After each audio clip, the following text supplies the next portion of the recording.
नमस्कार दोस्तों, मेरे प्यारे भाइयों बहनों। आज हम आपसे चर्चा करेंगे वैदिक संस्कृति के कुछ क्वेश्चंस के बारे में। जैसा कि आप सभी जानते हैं, जो एसएससी, सीजीएल, सीएचएसएल, पीएससी की तैयारी कर रहे हैं, उनके लिए बहुत ही महत्वपूर्ण है।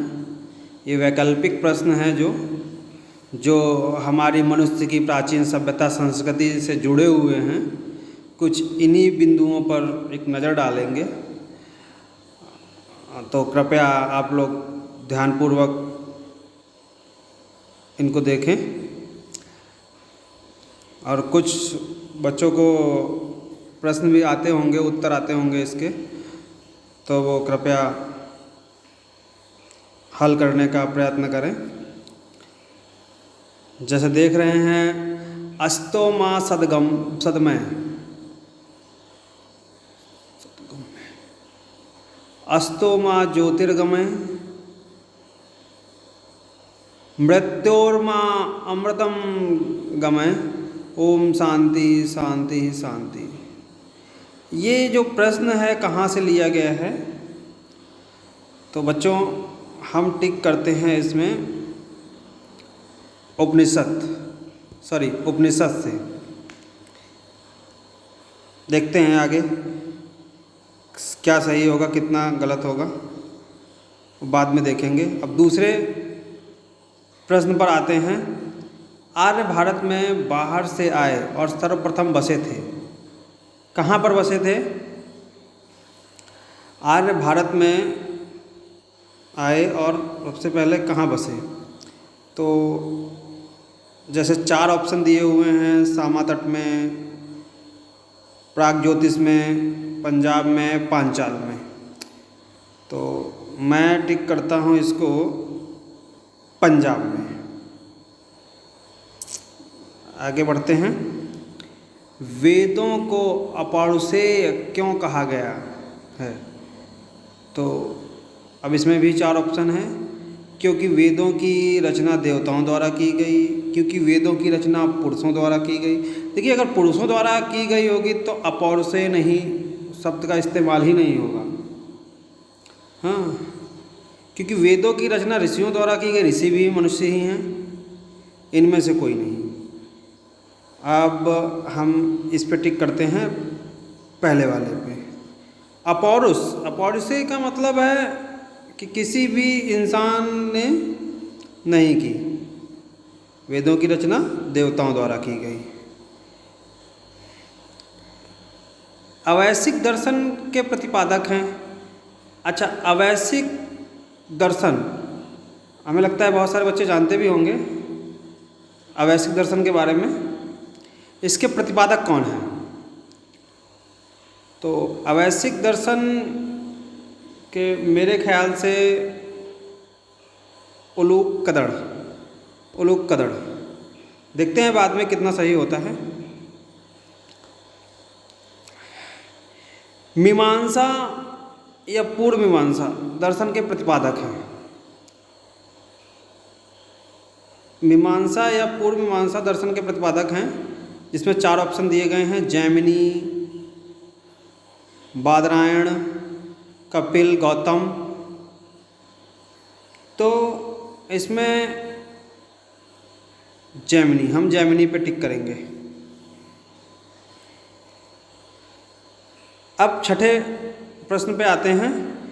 वेदांत या उत्तर मीमांसा दर्शन के प्रतिपादक हैं। इसमें भी बादरायण, बुद्ध, जैमिनी, महावीर आया है। तो वेदांत या उत्तर मीमांसा, हमारी समझ से तो ये बुद्ध ही होंगे। बुद्ध पे टिक किया। अब आगे बढ़ते हैं।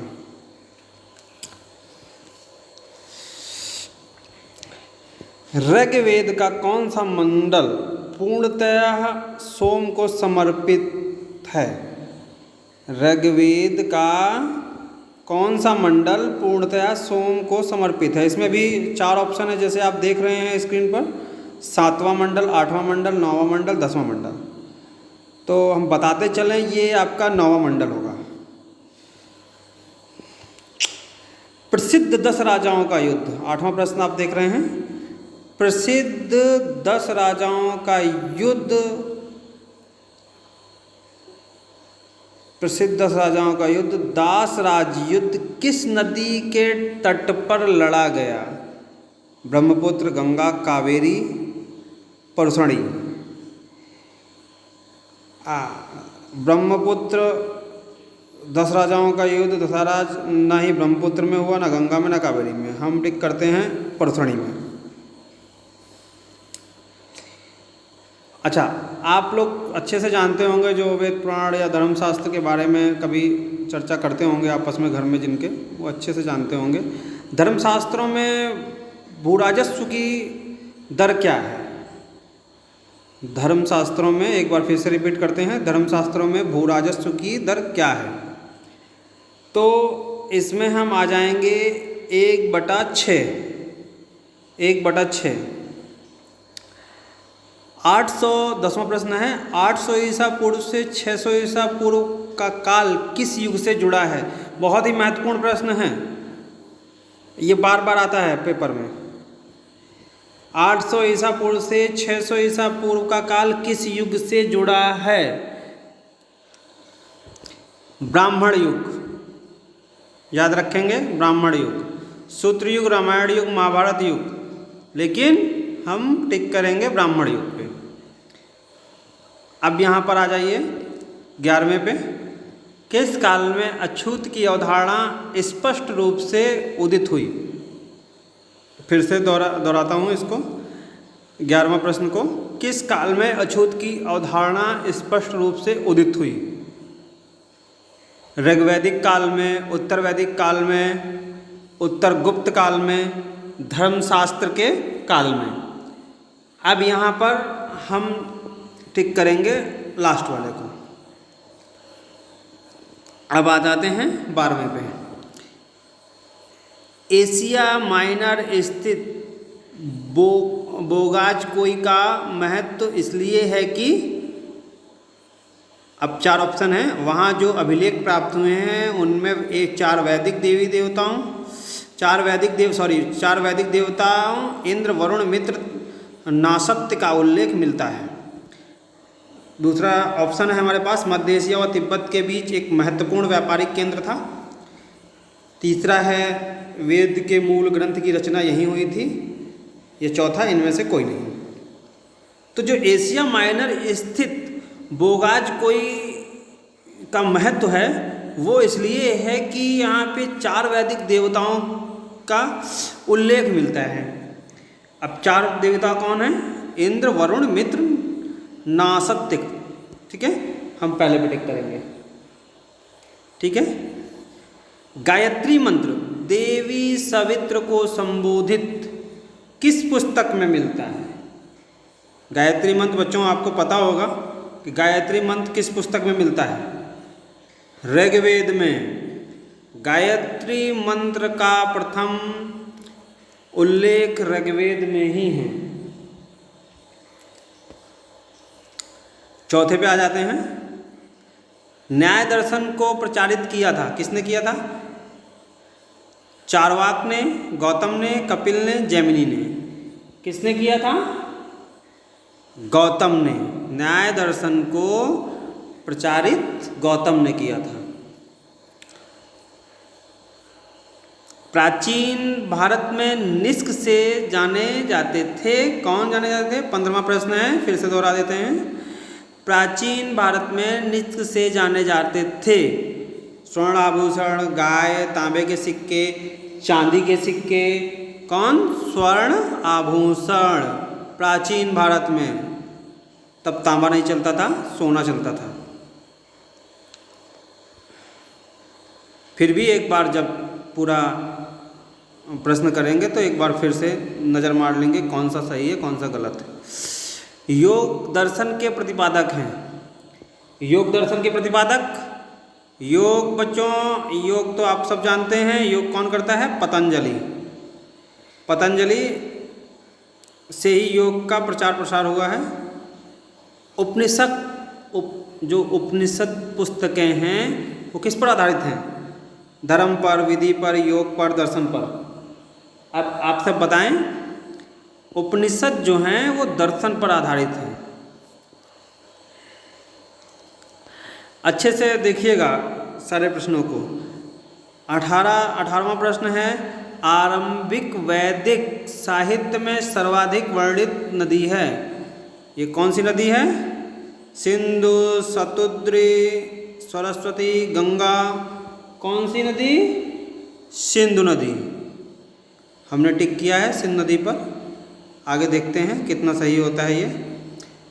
उपनिषद काल के राजा अश्वपति शासक थे, काशी के, कैकेय के, पांचाल के, विदेह के। इन चारों में से कौन सा होगा? उपनिषद काल। उपनिषद काल में कैकेय के। फिर